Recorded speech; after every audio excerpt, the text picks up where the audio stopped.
Hello students, मेरा नाम है सुखविंदर कुमार। हमारा आज का टॉपिक है सम एप्लीकेशंस ऑफ ट्रिग्नोमेट्री। तो ये चैप्टर हमारा 9th चैप्टर है एनसीईआरटी की बुक से। जो हमारा 8th चैप्टर है इंट्रोडक्शन टू ट्रिग्नोमेट्री, वो हमारा कंप्लीट हो गया है। इस चैप्टर में ओनली 1 एक्सरसाइज है जिसमें टोटल 16 क्वेश्चन है। जो पहले 8 क्वेश्चन हैं वो हम इस वीडियो में कंप्लीट करेंगे एंड जो नेक्स्ट 8 क्वेश्चन है वो नेक्स्ट पार्ट में कंप्लीट करेंगे। तो एक्सरसाइज स्टार्ट करने से पहले हम थोड़ा सा बेसिक्स देखेंगे, उसके बाद हम एक्सरसाइज के क्वेश्चन 1 बाय 1 सॉल्व करेंगे। तो आइए स्टार्ट करते हैं। First of all, what is the meaning of angle of elevation. Late us suppose कि आप यहाँ पर हैं, जो आपका आई लेवल है वो इस पॉइंट पर है एंड आप अपनी आई लेवल से ऊपर किसी भी ऑब्जेक्ट को देख रहे हैं। यहाँ पर कोई भी ऑब्जेक्ट है, कोई एरोप्लेन हो सकता है, किसी बिल्डिंग का टॉप हो सकता है, यहाँ पर किसी टावर का टॉप हो सकता है जिसको आप देख रहे हैं यहाँ से। तो उस ऑब्जेक्ट के टॉप को आपकी आई से जिस लाइन से मिलाया जाएगा उसे हम बोलते हैं line of site. This line is called line of site and the angle between line of sight and the horizontal line drawn in the level of your eye। मतलब कि आई की लेवल पर एक horizontal line and line of site में जो angle होगा that is called the angle of elevation. And on the other hand, यदि आपका आई लेवल यहाँ पर है, आप यहाँ से कोई ऑब्जेक्ट देख रहे हैं, इन दिस केस जो ऑब्जेक्ट है आपकी आई लेवल से नीचे है। यहाँ पर कोई ऑब्जेक्ट हो सकता है कि आप किसी बिल्डिंग के ऊपर खड़े हैं या किसी टावर पर हैं, तो आप नीचे देख रहे हैं, तो यहाँ पर कोई भी ऑब्जेक्ट हो सकती है। In this case this is the line of site and आपकी आई लेवल पर एक हॉरिजॉन्टल लाइन लगाई है and this line, horizontal line and line of site में जो एंगल बनता है इसे हम बोलते हैं एंगल ऑफ डिप्रेशन। तो आप देख सकते हैं जो ग्राउंड लेवल है, this one is ground level, क्योंकि कोई भी ऑब्जेक्ट है वो ग्राउंड पर पड़ी है। तो ऑब्जेक्ट के लेवल पर एक हॉरिजॉन्टल लाइन है एंड आई लेवल पर एक हॉरिजॉन्टल लाइन है। ये दोनों लाइंस क्या होंगी? पैरेलल। तो ये दोनों एंगल्स क्या होंगे? इक्वल। तो ये थे angle of elevation and angle of depression. इसी के साथ आपको एक बार 8th चैप्टर का रिकॉल कर देता हूँ। जो ट्रिग्नोमेट्रिक रेशियोज हम यूज़ करेंगे इस चैप्टर में, तो वो पहले हम रिकॉल कर लेते हैं। साइन थीटा, इसका फॉर्मूला आपको याद होना चाहिए, परपेंडिकुलर ओवर हाइपोटेन्यूज। इसके बाद cos of theta that is base over hypotenuse and ten of theta that is perpendicular over base. आपको इन तीनों फार्मूलाज का यूज़ करना है एंड इसके बाद जो ट्रिग्नोमेट्रिक एंगल्स की वैल्यूज जो मैंने आपको बनाना सिखाया था, एंगल्स की, साइन, कॉस एंड टेन, इनकी वैल्यूज मैंने बताई थी 0 डिग्री पर, 30 डिग्री पर, 45 डिग्री पर, 60 डिग्री एंड 90 डिग्री पर। तो फर्स्ट ऑफ ऑल साइन 0 पर 0 है एंड 90 पर 1 है। इसके बाद 30 पर हाफ एंड यहाँ पर 1/√2 एंड दिस वन इज √3/2। तो कॉस की वैल्यू आपको साइन की वैल्यूज़ को रिवर्स में लिख देना है। तो ये क्या हो जाएगी? 1√3/2 and 1/√2 and this one is 1/2 and 0 and tan की वैल्यू इन दोनों को आपस में डिवाइड कर देना है, because tan theta equal to sine theta over cos theta. तो 0/1 that is 0 and 1/2 over √3/2 that is 1/√3 and here 45 पर tan 1 एंड 60 पर √3 एंड 1/0। तो ये क्या हो जाएगा? Not defined. तो इन वैल्यूज़ को आपने माइंड में रखना है। तो आइए अब हम करते हैं स्टार्ट एक्सरसाइज को। First question, a circus artist is climbing a 20-meter long rope which is tightly stretched and tied from the top of a vertical pole to the ground. Find the height of the pole if the angle made by the rope with the ground level is 30 degree. इस question में आपको figure given है this one, तो यहाँ पर this one is pole, तो ये पोल given है एंड जो AC लाइन है ये रोप है जिस पर सर्कस का कोई आर्टिस्ट चलेगा एंड इसकी लेंथ जो हमें गिवन है दैट इज़ 20 मीटर। तो हमें फाइंड आउट करना है पोल की हाइट। तो जो आपकी थ्योरी पार्ट है वो आप लिख लेंगे, जो मैं बोल रहा हूँ इसको थ्योरी में लिखना है, तो मैं आपको सल्यूशन बताऊंगा क्वेश्चंस के। तो इसमें इन ट्रायंगल ABC तो हमें एक साइड मालूम है एंड एक एंगल मालूम है, तो जो हमें फाइंड आउट करना है, आपको फाइंड आउट करना है दिस वन। तो ये एंगल के सामने की साइड है तो ये क्या हो जाएगी परपेंडिकुलर, जो हमें गिवन है वो क्या है हाइपोटेन्यूज। तो परपेंडिकुलर एंड हाइपोटेन्यूज में कौन सा रिलेशन है साइन का, तो साइन 30 हो जाएगा AB over perpendicular over hypotenuse AC। तो साइन 30 हमारे पास है 1/2। AB हमें फाइंड आउट करना है, AC हमें गिवन है तो AB आ जाएगा 20/2 and that is cancel out होकर ये क्या आ जाएगा 10 मीटर। तो पोल की हाइट है 10 मीटर। तो ये था हमारा फर्स्ट क्वेश्चन। तो आइए देखते हैं नेक्स्ट क्वेश्चन। तो नेक्स्ट क्वेश्चन है a tree breaks due to storm and the broken part bends so that the top of the tree touches the ground making an angle 30 degree with it. The distance between the foot of the tree to the point where the top touches the ground is 8 meter. Find the height of the tree. Let us suppose कि एक tree है जिसकी height हमें नहीं मालूम, हम इसको denote कर देते हैं AC से। तो AC हमारे पास एक ट्री है, तो तूफान के कारण इस पॉइंट से ब्रोक हो गया है and this part bends in this position. तो C पॉइंट यहाँ पर आ जाएगा। तो क्वेश्चन में बोला गया है जो C पॉइंट है वो कितना एंगल बना रहा है ग्राउंड लेवल से, दैट इज 30 डिग्री एंड इसमें and foot of the tree में जो हमें डिस्टेंस गिवन है दैट इज 8 मीटर। हमें बोला गया है find the height of the tree, मतलब कि आपको AB प्लस BC दोनों फाइंड आउट करना है, AB plus BC this one. तो आइए देखते हैं इन ट्रायंगल ABC। तो हमें देख लेना है हमें गिवन क्या है। तो हमें गिवन है इस ट्रायंगल में first of all this one is perpendicular and this one is base. हमें बेस गिवन है एंड वन एंगल गिवन है, तो हमें फाइंड आउट करना है perpendicular as well as hypotenuse. जो हमें गिवन है एंड जो हमें फाइंड आउट करना है, इन दोनों में रिलेशन आपको कौन सा लगाना है cos, that is cos 30 equal to base over hypotenuse. तो बेस हमारे पास है AC ओवर हाइपोटेन्यूज है BC। तो cos 30 इक्वल टू क्या है √3/2।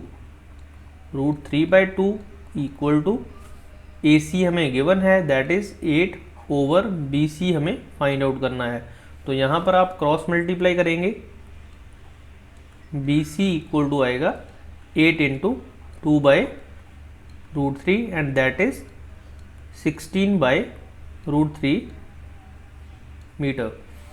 तो हमारे पास जो BC पार्ट है दिस वन इज 16/√3। तो इसके बाद आपको फाइंड आउट करना है AB। तो आप यहाँ पर देख सकते हैं परपेंडिकुलर एंड बेस का जो रिलेशन है दैट इज 10 एंड सिमिलरली आप परपेंडिकुलर एंड हाइपोटेन्यूज का रिलेशन लगा सकते हैं दैट इज साइन। ये आप पर डिपेंड है आप कौन सा रिलेशन लगाना चाहते हैं। मैं यहाँ पर साइन 30 यूज कर रहा हूँ। Sine 30 equal to that is perpendicular over hypotenuse. तो परपेंडिकुलर है AB ओवर हाइपोटेन्यूज है BC।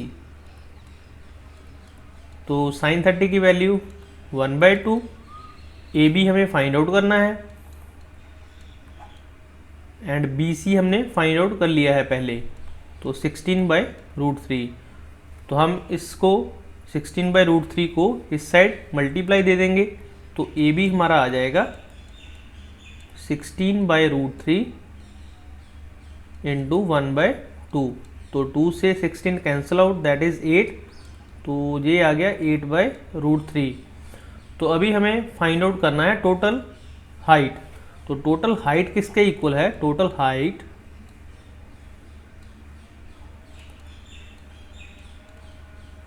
Height of tree that is equal to AB plus BC।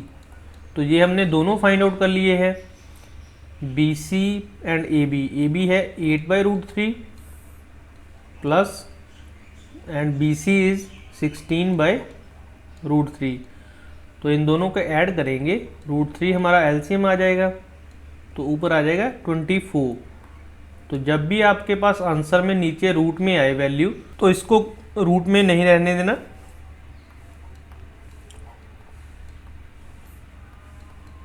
√3 and √3 से मल्टीप्लाई कर देना है। यदि यहाँ पर √2 है तो √2 एंड √2 से मल्टीप्लाई कर देना है। तो ये क्या हो जाएगा 24/3 इंटू √3। तो ये कैंसिल आउट हो जाएगा, 8 आ जाएगा। तो आंसर हमारा आएगा 8√3 मीटर। तो जो ट्री की टोटल हाइट है दैट इज 8√3।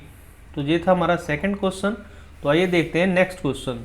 तो नेक्स्ट क्वेश्चन है, a contractor plans to install 2 slides for the children to play in a park for the children below the age of 5 years.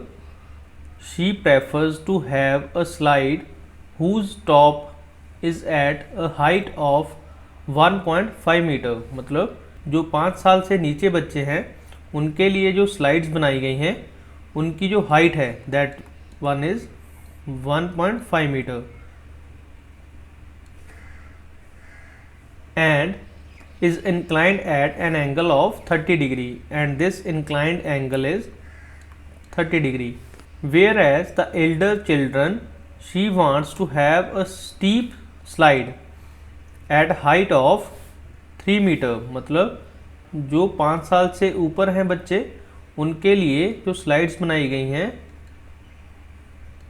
उनकी height 3 metre है and जो angle है that is 60 degree. तो ये angle है 60 degree. What should be the length of the slide in each case. मतलब कि आपको इस केस में एंड इस केस में ये स्लाइड्स की हाइट फाइंड आउट करनी है। लेट अस सपोज कि हम इस स्लाइड को नेम देते हैं A, B and C and यहाँ पर P, Q एंड R। तो आपको इस केस में AC फाइंड आउट करना है एंड इस केस में PR फाइंड आउट करना है। तो इन ट्रायंगल ABC, तो जो हमें गिवन है एंड जो हमें फाइंड आउट करना है इन दोनों में रिलेशन, तो ये है परपेंडिकुलर एंड ये है हाइपोटेन्यूज। तो इनमें रिलेशन क्या है? Sine 30 equal to perpendicular over hypotenuse. तो परपेंडिकुलर कितना है 1.5 एंड हाइपोटेन्यूज हमें फाइंड आउट करना है। साइन 30 की वैल्यू 1/2, 1.5 ओवर AC। तो हम यहाँ पर क्रॉस मल्टीप्लिकेशन करेंगे, AC equal to 1.5 into 2 that is 3 metre. तो मतलब कि इस स्लाइड की जो लेंथ है that is 3 metre. Similarly in triangle PQR, तो इसमें क्या हो जाएगा? तो इसमें हो जाएगा sine 60 equal to PQ over PR। तो साइन 60 की वैल्यू है √3/2, PQ हमें गिवन है 3 एंड PR हमें फाइंड आउट करना है। तो PR हमें क्रॉस मल्टीप्लिकेशन करके फाइंड आउट कर लेना है। P R equal to 3/2/√3। तो हम यहाँ पर 3 को क्या लिख सकते हैं, √3 बिकॉज हमारे पास नीचे √3 है, तो √3 से √3 कैंसिल आउट हो जाएगा, हमारा आंसर आएगा 2√3। तो हमें फर्स्ट स्लाइड की जो लेंथ है वो 3 मीटर मिली है एंड सेकंड स्लाइड की जो लेंथ है दैट इज 2√3 मीटर। तो ये था हमारा थर्ड क्वेश्चन। तो आइए देखते हैं फोर्थ क्वेश्चन। तो फोर्थ क्वेश्चन है the angle of elevation of the top of a tower from a point on ground which is 30 metre away from the foot of the tower. तो हमारे पास है एक टावर है जिसके फुट से हमें एक पॉइंट गिवन है, इन दोनों में जो डिस्टेंस है दैट इज 30 मीटर एंड जो एंगल बन रहा है यहाँ पर angle of elevation that is 30 degree and find the height of tower. तो हमें height of tower find out करना है, late us suppose that is ABC। तो हमें फाइंड आउट करना है दिस वन। तो जो हमें गिवन है एंड जो हमें फाइंड आउट करना है, पहले आपको उसमें रिलेशन देखना होगा कौन सा लगेगा, कौन सी ट्रिग्नोमेट्रिक रेशो लगाएंगे हम। तो ये है हमारे पास perpendicular and this one is base in triangle ABC। तो ये है perpendicular over base. Perpendicular over base equal to किसके है, tan के, AB over BC that is tan 30। तो tan 30 की वैल्यू है 1/√3 इक्वल टू AB हमें फाइंड आउट करना है, BC हमें गिवन है, BC है 30। तो ये क्या हो जाएगा, AB इक्वल टू 30/√3 एंड इसको हम क्या लिख सकते हैं 30 इंटू √3 ओवर 3 इंटू √3। तो ये क्या हो जाएगा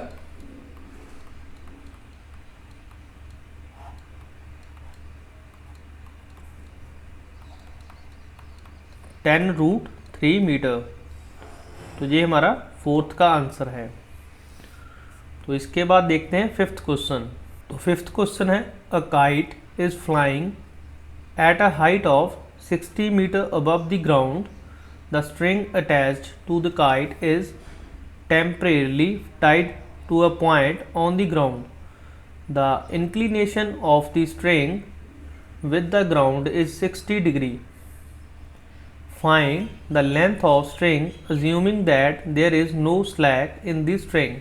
मतलब कि आपके पास एक काइट है जो 60 मीटर अबव द ग्राउंड है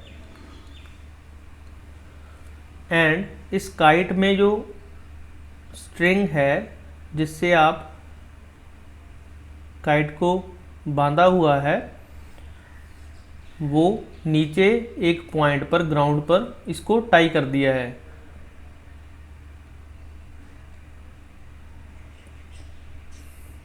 एंड जो एंगल ऑफ एलिवेशन है वो है 60 डिग्री। जो ग्राउंड से इस काइट की स्ट्रिंग का एंगल बन रहा है दैट इज 60 डिग्री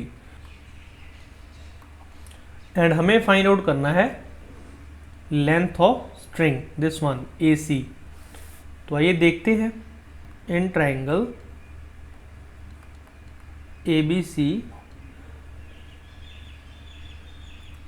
तो यहाँ पर कौन सा रिलेशन लगेगा, perpendicular over hypotenuse, sine 60 equal to AB over AC because हमें स्ट्रिंग की लेंथ फाइंड आउट करनी है। तो जो ट्रायंगल में स्ट्रिंग की लेंथ है वो क्या है, hypotenuse. Sine 60 that is √3/2 and AB हमें गिवन है दैट इज 60 एंड AC हमें फाइंड आउट करना है। तो हम क्रॉस मल्टीप्लिकेशन करेंगे AC 60 into 2 by root 3 and that is 60 into 2 into root 3 over root 3 into root 3। तो मैं यहाँ पर रिपीट कर रहा हूँ, यदि आपके पास रूट 3 या रूट में कोई भी वैल्यू नीचे आएगी तो आप उसी वैल्यू से ऊपर एंड नीचे मल्टीप्लाई कर देंगे। तो ये क्या हो जाएगा 60 इंटू 2 इंटू रूट 3 ओवर 3। तो ये कैंसिल आउट होके 20 आ जाएगा। 20 into 2 that is 40 root 3 metre. तो जो स्ट्रिंग की लेंथ है दैट इज़ 40 रूट 3 मीटर। तो ये हमारा 5th क्वेश्चन का आंसर है। तो आइए देखते हैं 6th क्वेश्चन। तो 6th क्वेश्चन है a 1.5 metre tall boy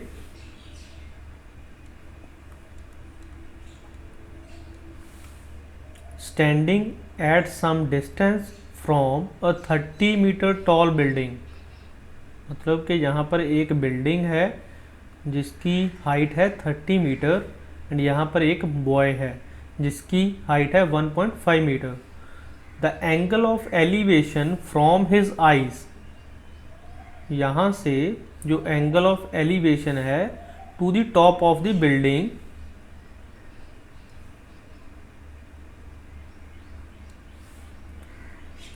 increases from 30 to 60।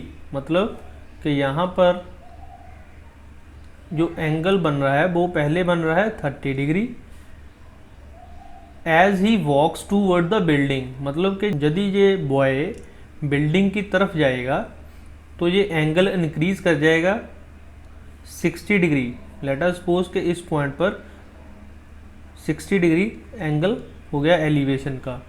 तो हमें फाइंड आउट करना है find the distance he walk toward the building. मतलब कि आपको फाइंड आउट करना है दिस डिस्टेंस, आपको ये डिस्टेंस फाइंड आउट करना है।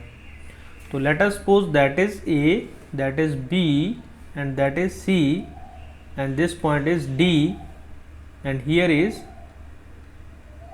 ई एफ जी। हम अज्यूम करते हैं, लेट अस सपोज कि जो ये डिस्टेंस है that is x. First of all हम इन ट्रायंगल्स की बात करेंगे ए ई जी एंड ए ई एफ की। तो हमें first of all A E find out करना होगा। A E equal to 30 metre minus 1.5 metre. तो ये आ जाएगा 28.5 मीटर बिकॉज टोटल हाइट है जो 30 मीटर है एंड जो बॉय की हाइट है वो है 1.5 मीटर। तो 1.5 मीटर यहाँ से माइनस कर देंगे तो हमारे पास आएगी हाइट दिस वन। तो इसके बाद हम इन एंगल्स का यूज़ करके जे साइड एफ ई एंड जी ई इन दोनों को फाइंड आउट करेंगे। तो अभी हम in triangle A E F पहले जो बड़ी ट्रायंगल है इसको कंसिडर करेंगे। तो ये क्या हो जाएगा tan 30 that is equal to perpendicular over hypotenuse that is AE over FE। तो tan 30 की वैल्यू है 1/√3 that is equal to 28.5 over FE। तो FE की वैल्यू क्या आ जाएगी 28.5√3। तो ये हमारे पास FE की वैल्यू है। इसी प्रकार से हम फाइंड आउट करेंगे GE। तो इन ट्रायंगल AEG तो same tan 60 that is equal to AE over GE। तो ये क्या हो जाएगा √3 इक्वल टू AE हमारे पास है 28.5 ओवर GE। तो GE की वैल्यू क्या आ जाएगी 28.5 ओवर √3 मीटर। तो अभी हमें फाइंड आउट क्या करना है, दिस डिस्टेंस, कि जो बॉय है वो कितना डिस्टेंस बिल्डिंग की तरफ वॉक किया है। तो ये हमें फाइंड आउट करना है। तो ये कैसे आएगा, यदि हम GE माइनस कर दें FE से, तो so distance walk by boy equal to that is FE minus GE। तो ये क्या आ जाएगा, 28.5 रूट 3 माइनस 28.5 बाई रूट 3। तो ये हमें कॉमन निकाल लेना है 28.5 को। तो ब्रैकेट में क्या बचेगा, रूट 3 माइनस 1 बाय रूट 3। तो यहाँ से रूट 3 एलसीएम ले लेंगे हम, 3 माइनस 1 दैट इज 2 आ जाएगा। तो हमारे पास आएगा 28.5 इंटू 2 बाय रूट 3। तो इसे हम रूट 3 एंड रूट 3 से मल्टीप्लाई कर देंगे ऊपर नीचे। तो ये क्या आ जाएगा, 28.5 इंटू 2 रूट 3 ओवर 3। तो इसे हम कैंसिल आउट करेंगे, तो ये क्या आएगा, दैट इज 9.5। तो ये आ जाएगा हमारे पास 19 रूट 3 मीटर। तो that is the answer of 6th question. तो हमारा नेक्स्ट क्वेश्चन है 7th question. From a point on the ground the angle of the elevation of the bottom and the top of transmission tower fixed at the top of a 20-meter high building are, मतलब कि आपके पास एक building है, late us suppose कि this one is building and जो इसकी height है that is 20 metre and इस बिल्डिंग के ऊपर एक टावर है, यहाँ से यहाँ तक एक टावर है एंड जो नीचे का पार्ट है ये क्या है, बिल्डिंग। एंड हमारे पास एक फिक्स्ड पॉइंट है यहाँ पर ग्राउंड पर, जिससे ये एंगल्स आपको गिवन है, ये दोनों एंगल्स आपको गिवन है। First one is 45 and this one is 45 है एंड जो ऊपर का एंगल है this one that is the 60 degree. Find the height of the tower, आपको जो टावर है इसकी हाइट फाइंड आउट करनी है, दिस वन।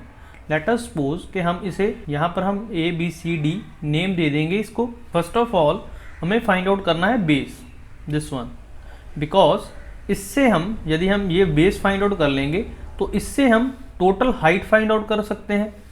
यदि हमारे पास बेस होगा तो हम उससे टोटल हाइट फाइंड आउट करेंगे, तो टोटल हाइट में से जो बिल्डिंग की हाइट है उसको माइनस करेंगे तो हमारे पास टावर की हाइट आ जाएगी। First of all building height that is 20 metre and इसको किससे रिप्रेजेंट किया है, AB से, and tower height that is BC in triangle AB and D। पहले हम जो स्मॉल ट्राइंगल है इसको कंसिडर करेंगे, तो इससे हम परपेंडिकुलर ओवर बेस, तो tan 45 equal to AB over AD। AB is the perpendicular, इसके सामने की साइड है, this one is perpendicular and this one is base. तो tan 45 1 के इक्वल है, AB हमें गिवन है that is 20 and AD cross multiply करेंगे तो AD की वैल्यू आएगी दैट इज 20 मीटर। तो बेस हमारा आ रहा है 20 मीटर। तो अभी हम जो बड़ी ट्राइंगल है AC एंड D इसको कंसिडर करेंगे। Now in triangle AC and D यहाँ पर tan 60 degree that is equal two similarly AC perpendicular over base AD। तो tan 60 की वैल्यू है हमारे पास √3 एंड AC हमें फाइंड आउट करना है।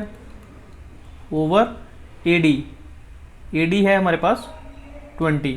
तो आप यहाँ पर AC की वैल्यू की प्लेस पर AB प्लस BC भी लिख सकते हैं, आप डायरेक्ट BC की वैल्यू फाइंड आउट कर सकते हैं। तो यहाँ पर क्या आ जाएगा, AB plus BC over 20 and 20 को इसके साथ √3 के साथ मल्टीप्लाई कर देंगे तो ये क्या आ जाएगा, तो AB की अभी हम वैल्यू पुट करेंगे, दैट इज 20 प्लस BC। तो यहाँ से BC की वैल्यू आएगी BC इक्वल टू 20√3 माइनस 20, यहाँ से 20 कॉमन आ जाएगा, √3 minus 1, that is in metre and that is the answer of 7th question. तो आइए देखते हैं 8th क्वेश्चन, जो हमारा आज की वीडियो का लास्ट क्वेश्चन है। तो 8th क्वेश्चन है, a statue 1.6 metre tall stands on the top of pedestal from a point on the ground. The angle of elevation of the top of the statue is 60 and from the same point the angle of elevation of the top of the pedestal is 45 degree. Find the height of the pedestal. तो हमारे पास जो statue है वो एक base पर place है, यहाँ पर ऊपर एक स्टैचू है एंड यहाँ पर नीचे एक बेस है, ठीक है जी। बेस के ऊपर हमारा एक स्टैचू लगा हुआ है एंड ग्राउंड पर एक फिक्स्ड पॉइंट से इन दोनों के टॉप का एंगल हमें गिवन है पेडेस्टल के, this one is pedestal and this one is statue. तो एक फिक्स्ड पॉइंट से हमें दोनों एंगल्स गिवन है, first one is 45 and second one is 60 degree and let us suppose this one is A, this one is B and this one is C and this one is D। हम जो last question किया है same way के साथ हम इस question को करेंगे। तो इस क्वेश्चन में हमें गिवन है स्टैचू की height, this one that is 1.6 metre. तो यहाँ पर हम पेडेस्टल की जो हाइट है उसको x मीटर कंसिडर करेंगे। तो पहले हम स्मॉल ट्राइंगल को कंसिडर करेंगे इन ट्राइंगल ABD। तो this one is perpendicular and this one is base. तो tan 45 equal to x over AD। तो यहाँ से हम AD की वैल्यू फाइंड आउट करेंगे, tan 45 हमारे पास है 1 equal to x over AD। So AD equal to x metre, so this one is also x। तो यहाँ से हम अभी जो हमारे पास बड़ी ट्रायंगल है, ट्रायंगल ACD, इसको कंसिडर करेंगे। यहाँ से tan 60 degree that is equal to AC over AD। tan 60 की वैल्यू है √3 एंड AC की वैल्यू क्या है 1.6 प्लस x ओवर AD है x एंड यहाँ से अभी हमें x की वैल्यू फाइंड आउट करनी है, that is the height of pedestal. तो क्रॉस मल्टीप्लाई करेंगे यहाँ से, √3x equal to 1.6 plus x and जिसके साथ अभी x है उसे हम एक साइड में कर लेंगे। तो ये क्या हो जाएगा, √3x minus x equal to 1.6। यहाँ से x कॉमन आ जाएगा तो ये क्या हो जाएगा, √3 minus 1 equal to 1.6 and x equal to 1.6 over √3 minus 1। अभी यहाँ पर नीचे क्या आ रहा है √3, तो इसको हमें एलिमिनेट करना है। तो यहाँ पर हम करेंगे रैशनलाइज, √3 प्लस 1 ओवर √3 प्लस 1। तो रैशनलाइज करने के बाद ये क्या हो जाएगा, 1.6 √3 प्लस 1 ओवर नीचे क्या बनेगा A minus B, A plus B। तो ये क्या हो जाएगा, √3 का स्क्वायर माइनस 1 का स्क्वायर। तो ये क्या हो जाएगा 1.6 √3 plus 1 over 3 minus 2 that is 2। तो इससे कैंसिल आउट होकर 0.8। तो हमारा आंसर आएगा 0.8 √3 plus 1 that is the height of pedestal. I hope students आपको सभी क्वेश्चन समझ आए होंगे। यदि आपका कोई भी डाउट हो इन क्वेश्चंस में तो आप मुझे कमेंट बॉक्स में लिख सकते हैं। Okay student, thank you for watching.